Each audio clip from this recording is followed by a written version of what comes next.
자, 잠시 쉬었으니까 또 시작하겠습니다. 이 시간에 남은 부분이 이제 얼마 안 되는데, 가능하면 시간을 느리지 않고 빨리 끝났으면 좋겠습니다. 저도 사실은 솔직히 말하면 이사야가 너무 말씀이 길고 또 내용이 딱딱하고 그래도 진부한 면이 없지 않아 있어요. 쉬운 얘기로 관심을 끌 만한 그런 내용이 없죠. 그러니까 많이 안 들으시는 것도 어떤 면에서 보면은 이해가 돼요. 근데 이제 어떤 의미에서 어느 의미에서 제가 좀 우려를 하느냐면, 사도 바울이 증거한 말이 성경의 모든 하나님의 말씀은 아니라 하는 부분이 있고 예만 있다고 그랬잖아요. 그런 의미에서 우리가 편식을 하면 안 되기 때문에 이제 그런 말씀을 드리는 거예요. 그리고 지금 구독자가 296명이거든요. 296명이 지금요 굉장히 오래됐어요. 아주 붙박이야. 296명이. 296명이 된 것도 제가 서울에 살 때에 복지관에 좀 다닌 그 시간이 있었거든요. 복지관에 다닐 때에 인터넷을 하면서 제 이름이 있어가지고 거기에서 아마 많이 구독자가 들어오지 않았을까 하는 생각을 해요. 그래서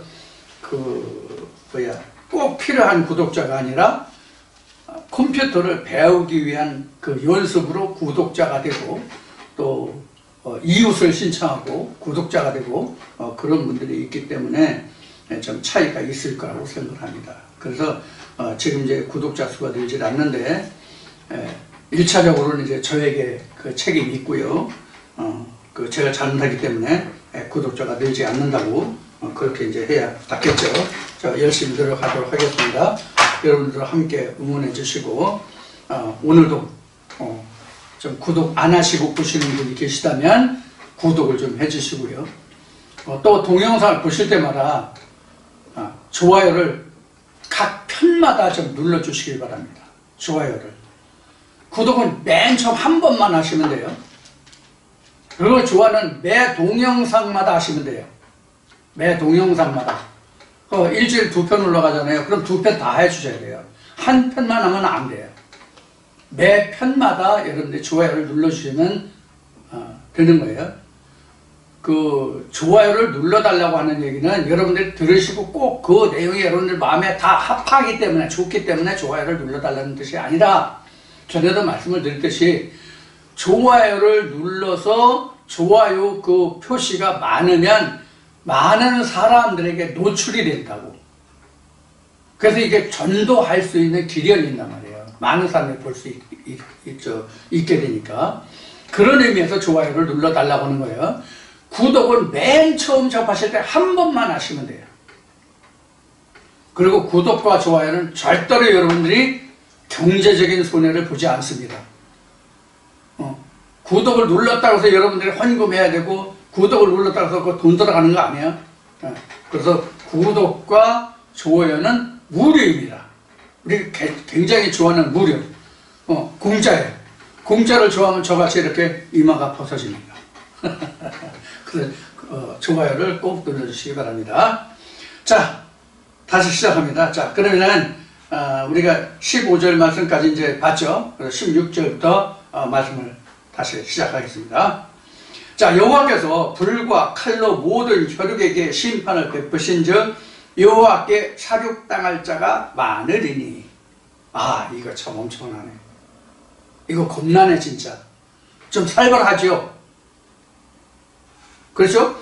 진짜 이 말씀하신 하나님이 불과 칼로 모든 혈육에게 심판을 베푸신다고 하니까, 진짜로 불과 칼로 혈육에게 심판을 베푸시면 이거 진짜 좀 살벌한 거 아니에요? 이렇게 되면? 이런 데서 우리가 하나의 말씀을 보는 묘미가 우리가 있다고 해야 될까? 그 속을 진짜 바로 알아야 된다고 할까? 이런 것이 우리가 필요한 거죠. 그래서 하나님의 말씀을 들을 때는 우리가 지혜가 필요하다고 한 거예요. 그래서. 자, 여기서 불과 칼로는, 여기서 불도 나오고 칼도 나왔지만 실제는 다 말씀이에요. 둘 다. 둘 다 말씀이라고. 하나님의 속성이 불이잖아요. 물이잖아요.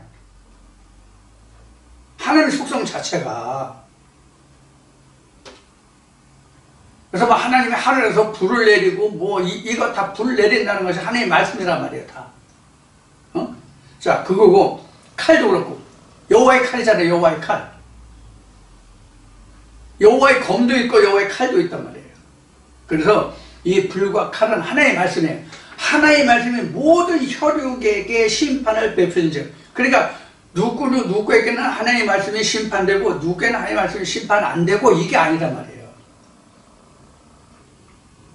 그런데 우리가 여기서 이거 하나를 알아야 돼요.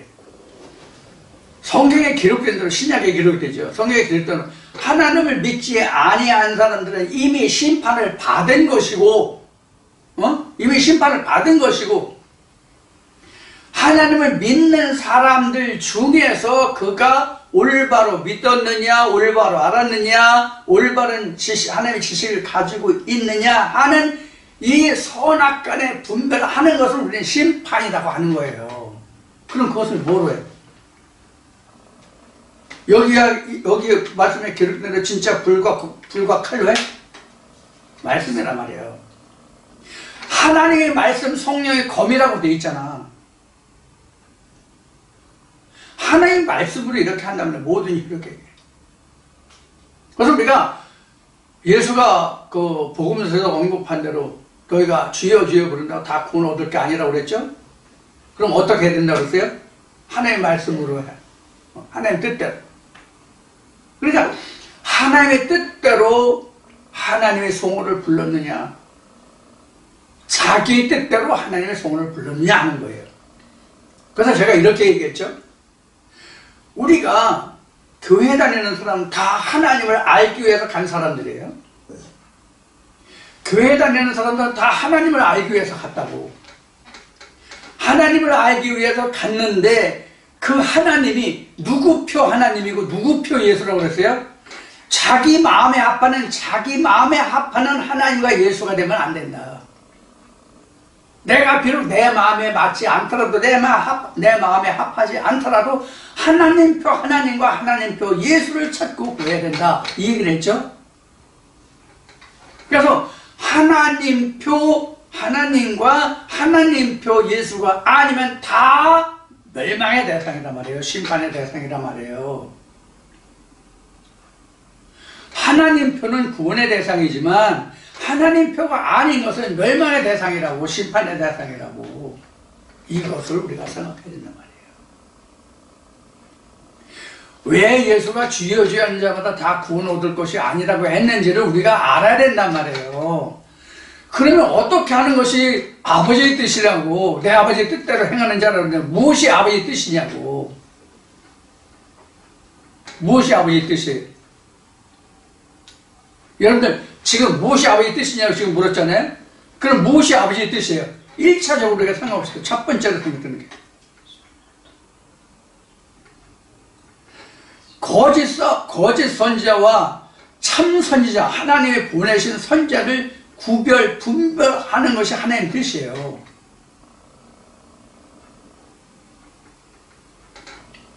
우리가 국민학교 다닐 때, 지금은 초등학교라고 해요. 국민학교 다닐 때, 지금도 이제 저 초등학교에 그것이 나오는지 모르지만, 어느 나무꾼이 도끼를 잃어버렸잖아요. 쇠도끼를 잃어버렸는데, 그것이 연못에 빠져서 하필이면, 도끼자루를 부러져가지고. 근데 신선이 나타나가지고, 금도끼를 들고 나와, 은도끼를 들고 나와. 그래서 농부에게 시험해. 이게 내 거냐? 아, 농부가 아니지, 나무꾼이지. 나무꾼에게 시험해. 금도끼를 가지고 나와가지고 신선이, 이 금도끼가 내 거냐? 나무꾼이, 아니에요. 그거 내 도끼 아니에요. 그 다음에 은도끼를 들고 나와. 그럼 이게 내 거냐? 아니라고. 그래서 나중에 쇠도끼를 들고 나와. 예, 그게 제 겁니다. 그래서 나무꾼에게 그 신선이 금도끼와 은도끼도 줬다는 얘기가 바로, 제가 국민학교 때 도덕 시간인가 배웠던 그런 이제 내용이에요. 하늘 마찬가지라고. 하나님도 우리 마음을 달아보심이란 말이에요.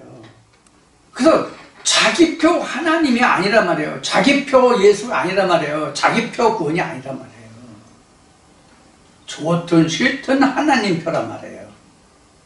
그것이 심판이에요. 이게 요한복음에서 이미 증거됐잖아요. 하나님이 이처럼 세상을 사랑하사 말씀 뒤에 이어져 있는 게 그랬잖아요.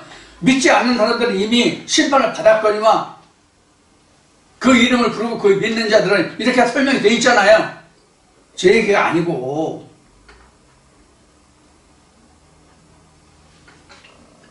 자, 그것이 지금 여기 16절에서 말하는 혈육의 심판을 베푸신 즉 여호와께 사륙당할 자가 많으리니 여호와께 사륙당할 자가 많으리니. 그러니까 말씀에 대해서 떨침을 받을 자.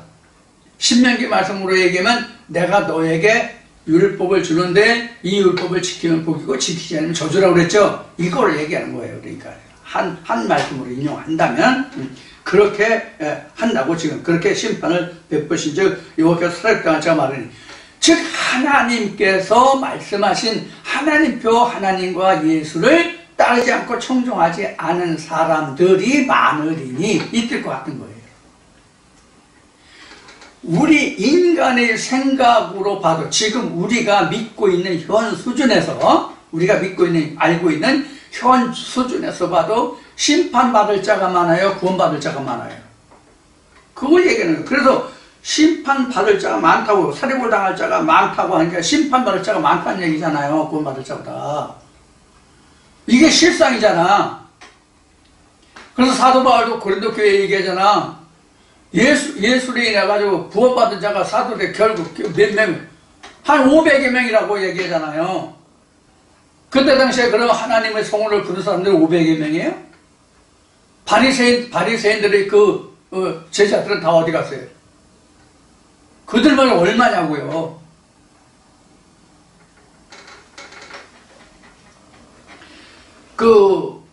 신학적으로, 역사적인 신학적으로 증거되는 것을 보면은 예수 당시에 바리새인들이 60몇 프로였대요. 이스라엘 백성들의 하나님의 성원을 부르는 자들 중에 60몇 프로가 바리새인들이었대요. 나머지가 사두개인과 SNF하고요.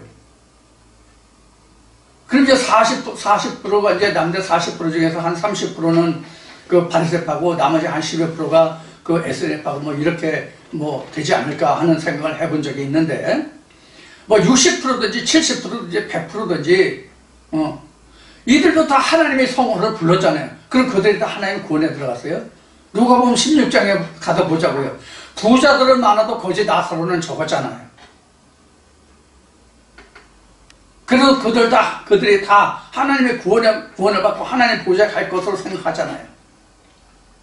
여기서 말하는 심판에 들어갈 자라고 생각하는 자들이 교회 다니는 사람들 중에 특히 목회자들 중에서 몇이나 있겠어요?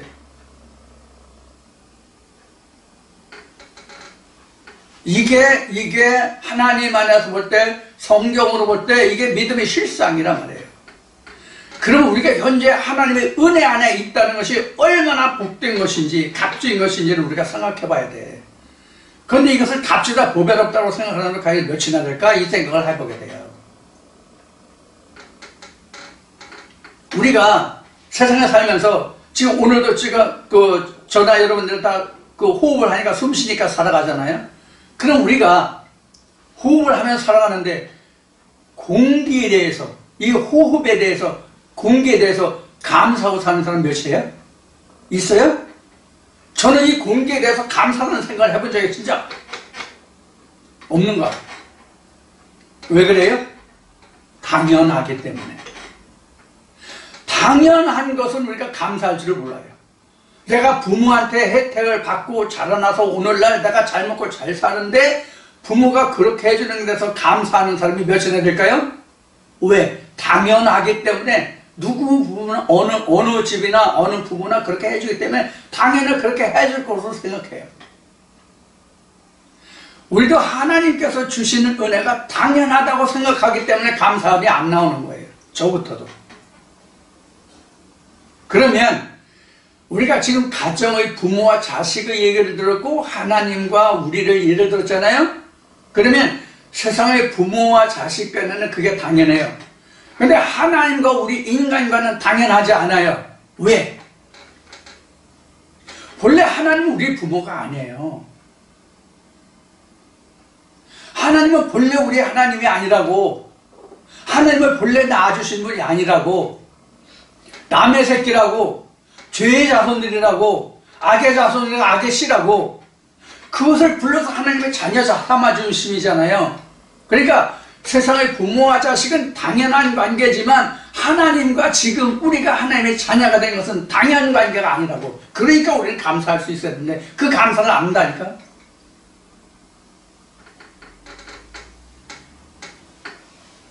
제가 잘못 표현하고 잘못 알고 있는지 여러분들 스스로 한번 말씀에 대해서 한번 생각해 보세요.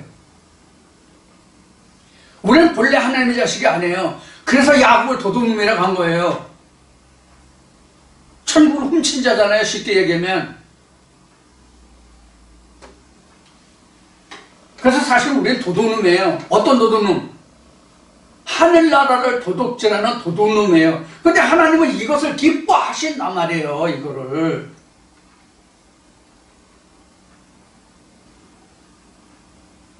그래서 우리가 감사할 수 있어야 되는데 지금 제가 말한 것 같이 저 자신부터 지금은 당연하다고 생각하지 감사하다는 생각을 안 해요. 옛날에는 눈물 펑펑 흘리고 막 그랬는데 지금은 눈물이 맨말라서 흘리려고 해도 이제 눈물이 안 나와. 왜? 지금은 당연한 것에 대해서 아버지 이제 당연하잖아요. 당연히 주셔야지. 누구한테 줘요. 이런 생각이 들 때도 있단 말이에요. 이것이 인간의 마음이에요.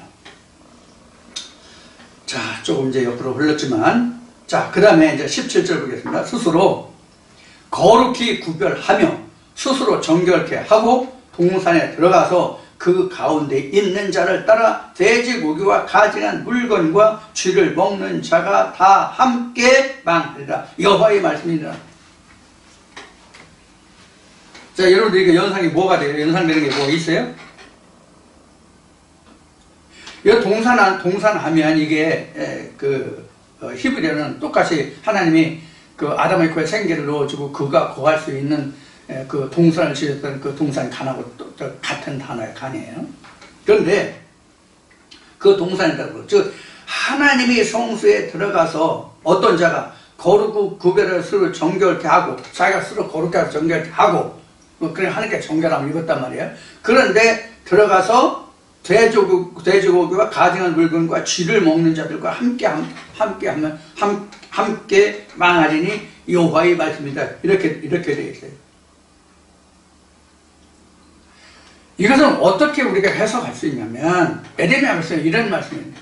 어떤 의인이 있다 하자. 그 의인이 그 의를 의지하여 악을 행하면 그 의인은 하나님께 잊어버린 바가 되고 지워진 바가 되고 그 후에 행하는 그 악을 인하여 그가 멸망하리라 이렇게 되어 있단 말이에요. 이거란 말이에요. 그러니까 우리가 하나님의 은혜를 입어서 내가 하나님의 자녀가 됐어. 그 자녀가 됐다고 해서 언제 어디에 가서 아무거나 먹어도 되는 게 아니란 말이에요. 여기서 동산이라는 말이 들었잖아요. 그럼 앞에 64장인가 65장에 동산에 가서 가증을 그럼 뭐고 그래서 뭐 하이슨저라는 말씀이 앞에 있었죠? 그런 걸 얘기하는 거예요. 여기서 지금 여기 예를 들어서 나온 게 돼지고기와 쥐가 나왔잖아요. 돼지는 뭐냐면 돼지는 씻었다가 다시 더러운 곳으로 돌아가는 상징이에요. 다시 그 악으로 돌아가는 상징이에요. 쥐는 하나님의 양식을 축내는 게 쥐예요. 씨를 까먹죠. 씨. 성경에서 씨가 뭐예요? 예수가 씨잖아요.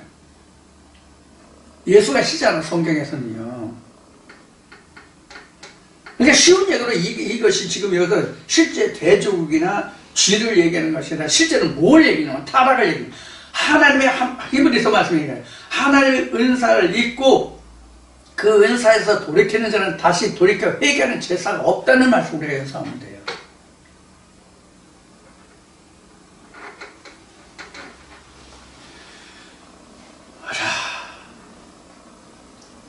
이런 사람들이 바로 심판에 들어가고 이제 하나님의 징벌에 들어가는 거죠. 그래서 우리가 여기서 이제 우리가 그 말로 표현하고 뭐 문자로 적는 거는 간단해요. 근데 우리가 여기서 심각하게 크게 생각할 것은 뭐냐면 히브리서에 기록된 말씀을 지금 인용했던 것 같이 하나님의 은사에 한번 참여했다가 거기서 떨어져 나오면 다시 회개하는 재수가 없다고 그랬잖아요. 히브리서는 그렇게 기록하는데 복음서는 어떻게 기록하냐면 나중 형편이 처음보다 더 크다고 돼 있거든. 나중 형편이 더 나쁘다고 돼 있거든. 그러니까 하나님의 은혜에 들어왔다가 그 은혜를 까먹으면요, 그 하나님의 은혜에 대한 가중처벌이에요. 세상적인 용어로 얘기하면 가중처벌이 있다고.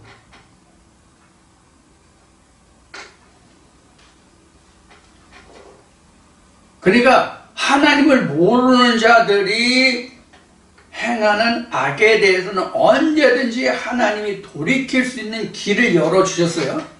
그렇기 때문에 우리가 에덴 동산에 들어갈 수 있었던 거예요.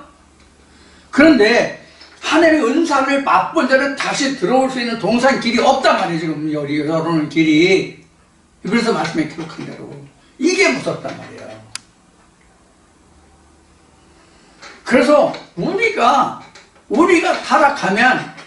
타락하면 성경에 기록되는 정말 불쌍한 자라고 바울이 기록했나? 이 은혜에서 떨어지면 우리같이 불쌍한 자가 없다는 말을 바울이 고백했죠. 이런 거라 이걸 우리가 생각해야 된다고. 그러니까 우리는 죽으려고 해도 죽을 수가 없어. 죽으면 안 돼. 큰일 나 진짜.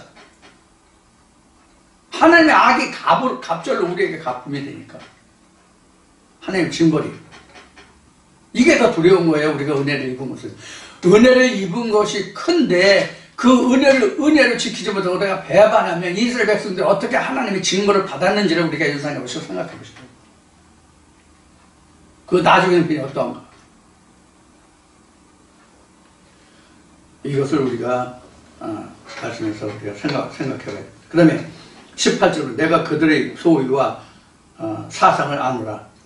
때가 이르면 열방과 열족을 모으리니 그들이 와서 나의 영광을 볼 것이며 내가 그들 중에 징조를 세워 그들 중에 도피한 자를 열방 곧 다시스와 뿔과 활을 당기는 롯과 및 두발과 여호와인과 또 나의 명성을 듣지도 못하고 나의 영광을 보지도 못한 먼 섬들로 보내리니 그들이 나의 영광을 열방에 선포하리라.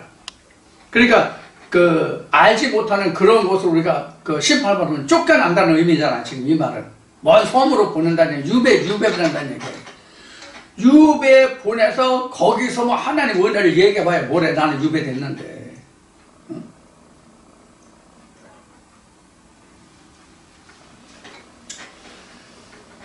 참 안타까운 일이죠. 자, 다시 볼까요? 19절에 내가 그들 중에 징조를 세워서 징조를 세운다는 것은 심판받은 중에서 벌받은 자 중에서 징조를 세워서 그 룻과 두발과 야완과 이런 데로 이제 보낸다는 얘기란 말이에요. 하나님의 징조는 뭐야? 징조가 심판받은 거죠. 그러니까 내가 이렇게 했는데 이렇게 했더니 이렇게 됐어. 이게 징조잖아요. 심판받은 사람이. 그들을 이런 데로 보내. 룻과 두발과 야완과. 이건 뭐냐면 아브라함의 세 아들들 있잖아요. 셈함 야벳 있잖아요. 이 족속들이 후예들이에요. 세 아들이 후예들이에요. 그러니까 하나님 같은 하나님의 심판을 통해서 씨로 남은 자들이잖아. 에? 노아의 세 아들은 셈함 야벳이 노아의 세 아들이잖아요. 이들의 후손은 다 하나님의 심판을 거쳐서 그들의 하나님의 언약을 약속을 맛본 자들이잖아요. 다. 그래서 성경의 역사는 하나님은 아브라함을 통해서 이삭을 통해서 야곱을 통해서 그 12아들을 통해서 했지만은 그 앞에 가면은 창세기 6장부터 그 11장까지 그 노아의 홍수 심판을 통해서 그 세 아들을 통해서 어떻게 역사하실 것인가 나오잖아요. 그 가나안도 아브라함의 세 아들 중에서 함의 자손들이 가나안 땅에 살고 있었거든. 그러니까 결국 성경의 역사는 노아로부터 홍수심판으로 시작해가지고 셈, 함, 야벳 세 아들들이 거하는 땅에서 3형제들이 싸움인데 결국 이것이 셈의 후에 그 아브라함을 통해서 야곱을 통해서 12아들들이 이 조상 아브라함의 조상 셈, 함, 야벳의 이들과 어떠한 역학관계를 이루어서 가나안 땅을 정복하고 하나님이 땅을 예루살렘을 이스라엘을 건설하느냐의 역사가 바로 성경의 역사라고 보시면 되거든요. 다른 족속들은 안 나와 있잖아요. 노아의 세 아들과 아브라함 후예 중에서 야곱의 후예 12아들들을 통한 역사가 성경 전체잖아요. 그러면 자 노아 그렇게 아브라함 이전이니까 그렇게 넘어가고 아브라함에서 이삭 야곱인데 야곱 12아들들도 그냥 씨 딱 끝나고 그 12아들들의 자식만 있어요? 그 위에 대대로 다 있잖아요. 그 위에 대들이 다 있는데 자식들 낳고 산 대가 있는데 그 자식들 대가 성경에 기록됐어요? 그럼 성경이 야곱의 12아들들에 대해서 그때 쓰여지고 그 이후에 쓰여지지 않았어요? 다 쓰여졌어. 심지어 신약은 야곱으로부터 벌써 수십 대가 거쳐온 36, 7세가 거쳐온 그 기록이 신약이라면 예수까지는.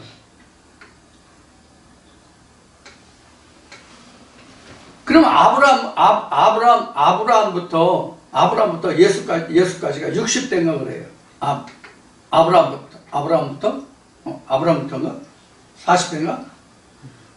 이래서 말이에요.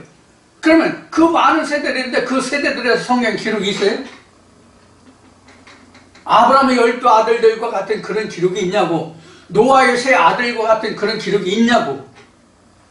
그럼 야곱의 12아들들은 그럼 결혼 안 하고 자식들 안 낳고 살았어요?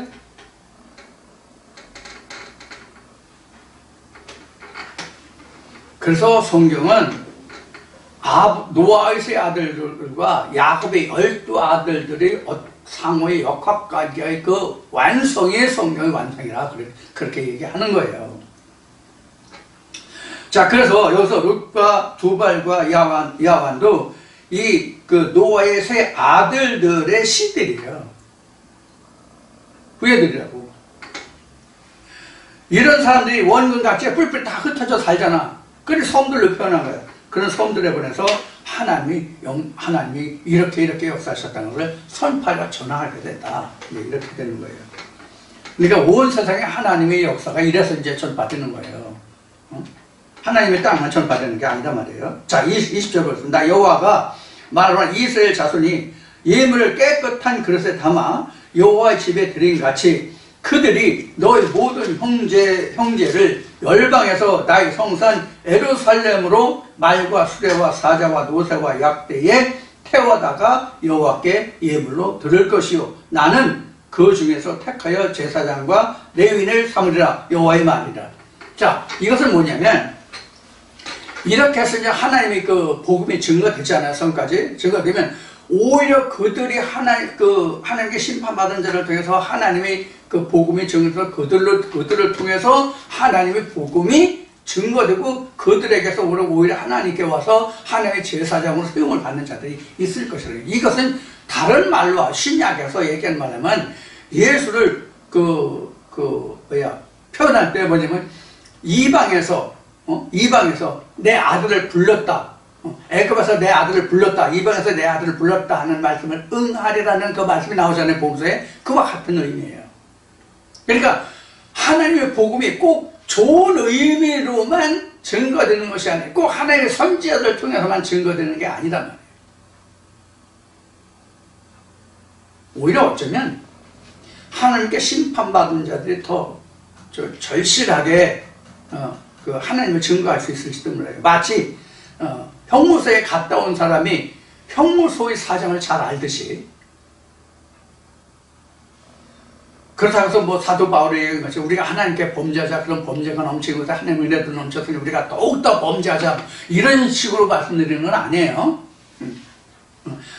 하나님의 복음은 음으로 양으로 어느 것이 꼭 서의로 어느 것이 꼭 악이다라고 할 수 없다. 이런 의미적으로 해석하면 될 것 같아요. 자, 근데 이제 문제는 앞에 19절에 기록된 말씀같이 이 사람들에게 하나님의 징조를 주었기 때문에 그렇게 증거할 수 있단 말이에요. 하나님의 징조를 주었기 때문에. 그래서 하나님의 징조라는 것, 하나님의 징조는 은혜도 하나님이 주시는 징조지만 하나님께 책망을 받는 것도 징조라고. 우리가 세상이 주는 징조와 하나님이 주는 징조는 틀리다고. 자, 우리가 이걸 생각하자고. 그래서 꼭 여기서 징계를 받았다, 벌을 받았다 그러면 우리가 나쁜 쪽만 생각하는데 성경 중에서 가장 징계를 크게 받은 인물이 누구예요? 예수예요. 그래서 성경에는 당시에 그가 멸망하는 자 같았으나 이렇게 나오잖아요. 예수 자신도 그래요. 내가 광야에서 모세가 배움을 들은 것 같이 나도 들려야 그 구원의 백성이 많으라 말씀하셨나요. 그러면 예수가 진짜 하나님의 아들로 세상에 왔지만, 즉 말씀의 육신을 입은 자지만 예수는 얼마나 큰 징벌을 받았어요. 그가 성들에게 보내진 거 아니야. 결국 나에게까지 그가 증거된 거잖아. 그로 인해서 우리에게 하나님의 제사장도 나오고 백성도 나오고 하는 거잖아요. 복음이 증거되고 전파되잖아요. 그러니까 꼭 여기에서 뭐 하나님의 증거를 받은 자가 뭐해서 이렇게 표현하니까 꼭 하나님께 꼭 심판을 받은 자 같이 이렇게 한쪽으로만 생각하면 안 돼요. 오히려 심판을 받았다는 뜻은 어떤 뜻으로도 우리가 해석을 해볼 수 있는 심판을 받았기 때문에 정결함을 받은 자라고도 볼 수 있는 거란 말이에요. 진짜 심판을 받은 자도 있고 정결함을 받은 자도 있고 이렇게 생각할 수 있단 말이에요, 우리가. 그래서 우리가 성경을 너무 우리가 편협하게 볼 것이 아니라 여러 가지 가능성을 두고 이러면 저러면 다 우리가 생각해 볼 수 있는 것이 성경이에요. 반드시 성경을 다 양면성을 두고 다양하게 해석할 수 있는 것은 아니지만 일반적으로 봤을 때 그런 면이 많단 말이에요. 그 법적으로 하면은 하나님이 말씀하시는 것이 편협해. 한 가지 길 뿐이 없어, 해석이. 그런데 우리가 하나님의 복음의 증거로 보면은 다양하게 생각할 수 있답니다. 다양하게. 이런 면을 우리가 여기서 생각해 볼 수가 있습니다. 그래서 그 20절에 기록된 말씀과 같이 이스라엘 자손의 예물을 가지고 이런 지금 후자의 말씀드린 것 같이, 지금 방금 말씀드린 것 같이, 그렇게 예수가 가장 이제 후자예요. 이런 자로들, 즉 하나님의 보내신 선지자죠. 그들이 이렇게 먼 이방 섬 이런 데 보내받아 하나님의 복음을 줘서 거기서 다시 구원 얻는 자민을 순산해서 그런 사람들을 통해서 다시 또 그들을 양육할 수 있는 뭐를 준다? 제사장을 세운다. 이런 레위인을 세운다가 제사장이니까 그런 의미로 우리가 볼 수도 있다. 근데 이제 이런 앞에 설명과 후에 설명드린 것이 있는데 양쪽을 다 생각할 수 있지만 여기에서는 후자를 생각하는 것이 더 좋을 것 같다는 생각을 해요. 그래서 레위인을 삼으리라. 그러면 이제 이런 레위인을 통해서 하나님의 예물이 드려졌잖아요. 이스라엘 백성들이 예물을 가져오면 레위인을 통해서 하나님의 단에 올려줬잖아요. 이제 그런 과정을 생각하시면 되겠습니다. 자, 그 다음에 이제 몇 절 안 남았는데, 이제 이것이 이제 66절에 뭐 하이라이트랄까, 하이라이트라고 할까, 핵심 부분이랄까, 이제 그런 부분인데. 자, 거기에 보면은, 앞에 말씀드린 부분 이제 여기 나오는데, 나 여호와가 말하노라, 나의 지을 새하늘과 새 땅이 내 앞에 항상 있을 것 같이. 너의 자손과 너의 이름이 항상 있으리라. 그러니까, 새하늘과 새 땅이 하나님 앞에 항상 있다는 것은 하나님의 백성이 항상 있다는 얘기예요. 그 씨가 자손이. 이 자손이 제라 씨거든요.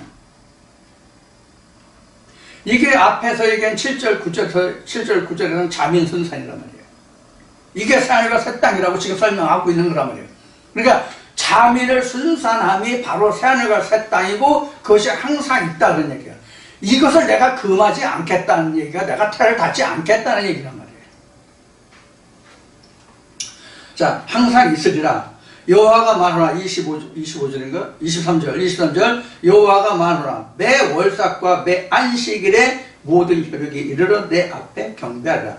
여기 매 월삭과 매 안식일은, 매 월삭이라는 것은 새로운 달이에요. 새로운 달인데, 여기서 우리가 새로운 달은 지금 우리가 현재 살고 있는 이 시대는 지금 그 2025년 5월이잖아요. 2022년 5월인데 5월 1일이 여기서 얘기하는 월삭이에요. 그럼 이 다른 달은 다음에 6월 달이 다른 달이잖아요. 다음 달이잖아요. 근데 여기서는 next month, first day of next month가 아니에요. 이어지는 다음 달이라는 뜻이 아니라 전혀 다른 새로운 달이에요. another month라고, another month. next가 아니라 another라고.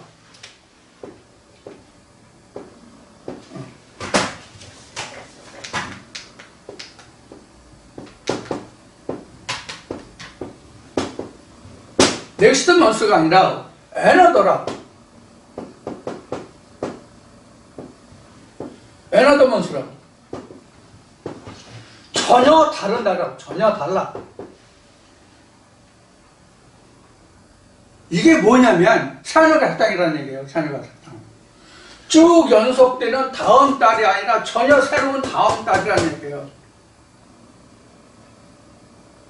구약에서 이건 초하루, 다음 새로운 달의 초하루가 바로 월삭이었지만 본래 의미는 하늘과 새 땅에 된 그 달, 새로운 역사의 시작을 이야기하는 게 바로 여기서 월삭이에요. 그래야만 그 사람에게 뭐가 오냐면 안식일이 와요. 하나님과 함께하는 안식일이 와요. 쭉 이어지는 다음 달에서는 안식일이 없다고. 하나님과 함께 참여된 창조 역사에 들어간 새로운 달이, 새로운 새하늘과 새 땅의 달에 돼야만 하나님과 안식에 들어가는 첫 달이 된다고. 그러니까 쉬운 얘기면 이렇게 되는 것은 뭐냐면 출애굽이에요.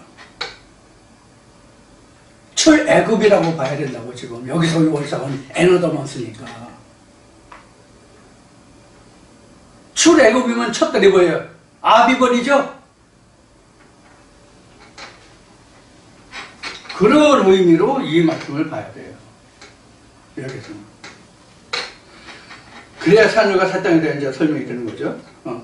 이렇게 해서 혈육이 이르러 내 앞에 경배하라. 이 하나님 앞에 이르러서 경배하는 게 바로 안식이에요. 하나님께 내가 오늘 주일이니까 하나님께 나갔으니까 오늘이 안식이다가 아니라 하나님이 계신 곳에 하나님으로 지어진 사람이 가서 하나님과 함께 소통하는 것, 커뮤니케이션이 이루어지는 그 자체가 예배예요. 소통, 하나님과 소통하는 게 예배예요. 예물 드리고 찬송하고 어느 물리적인 장소에 가서 한 행위가 예배가 아니고 안식일이 아니고, 언제 어디에 있든지 간에 요한복음 4장에 기록된 것 같이 신령과 진정으로 예배하는 그 자체가 안식이라고. 하나님과 함께 하는 그 자체가 안식이라고.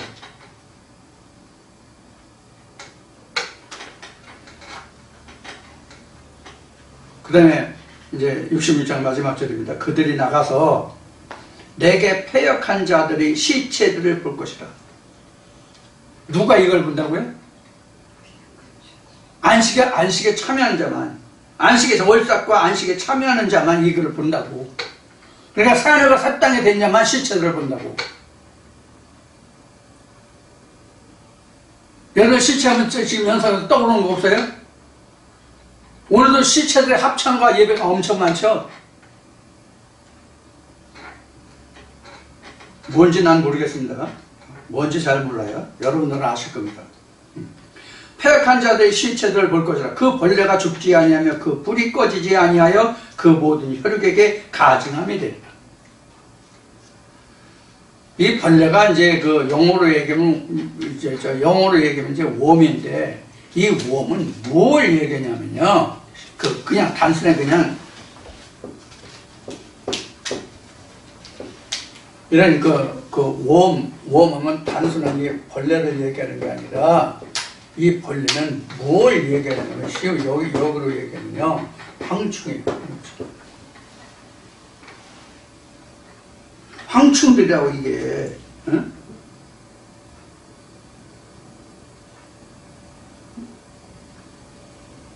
이게 의미를 24절에서 쓰고 있는 그 폐역한 자들의 시체들 그 벌레가 죽지 않냐면 이걸 우리가 의미적으로 이 속에 들어가서 뭘 의미하는지 그 시대의 상황을 우리가 상황을 우리가 볼 수 있는 용안이 필요하다.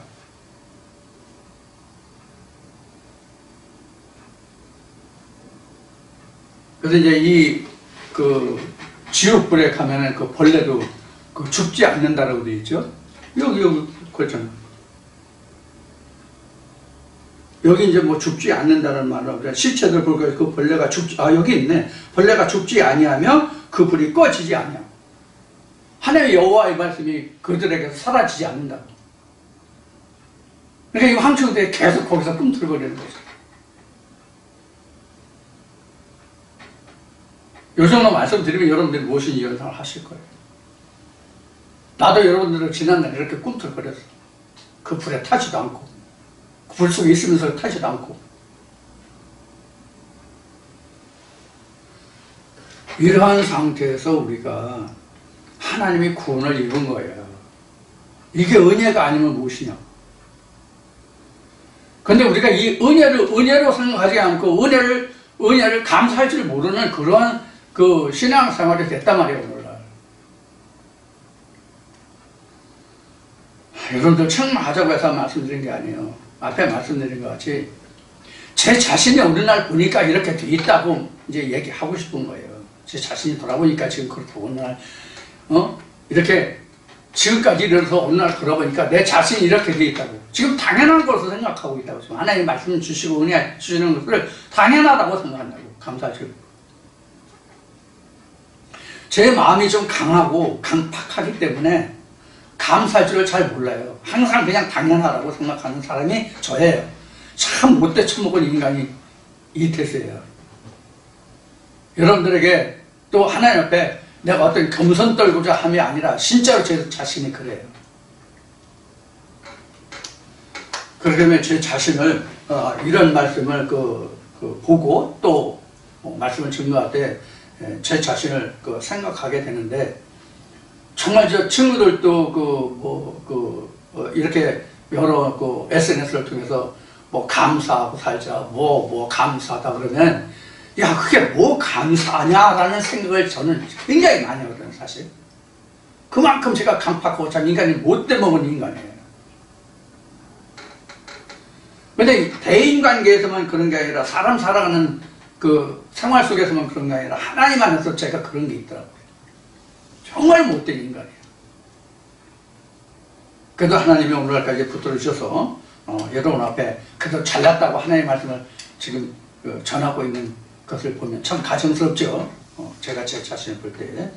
그렇지만 여러분들이 많이 간합하시고 저와 말씀은 상관이 없으니까 저는 여러분들이 버릴지라도 제 입에서 나가는 말씀은 하나님의 말씀으로 받으셔서 여러분들이 영원한 생명의 삶을 살아가시는데 도움이 됐으면 하는 그런 말씀을 부탁드리고 싶고 이렇게 해서 이제 이사야 강의가 오늘 모두 마쳐졌는데 여러분들 오늘 떡상은 없었지만은 하나님의 말씀 떡상으로 여러분들 받았다고 생각하시고 저도 또 그 떡을 받아 먹었다고 생각하고 그렇게 지나가겠습니다. 자 그리고 이제 이사야 강의를 이제 마치게 됐는데 오늘 이제 5월 11일이잖아요. 5월 달에 이제 18일하고 25일하고 두 번 남았는데 18일과 25일은 오늘 떡 먹은 거로 해서 이 떡을 소화할 수 있는 기간을 좀 가지고 2주 동안 좀 쉬었다가 6월 달부터 여러분들에게 복음을 복음이라는 주제로 여러분들과 말씀을 나누기로 그렇게 하겠습니다. 그래서 2주 동안 여러분들 찾아뵙지 못하더라도 염려하지 마시고 건강한 모습으로 잘 계시다가 6월달에 다시 뵈요. 감사합니다. 6월달에 뵙겠습니다.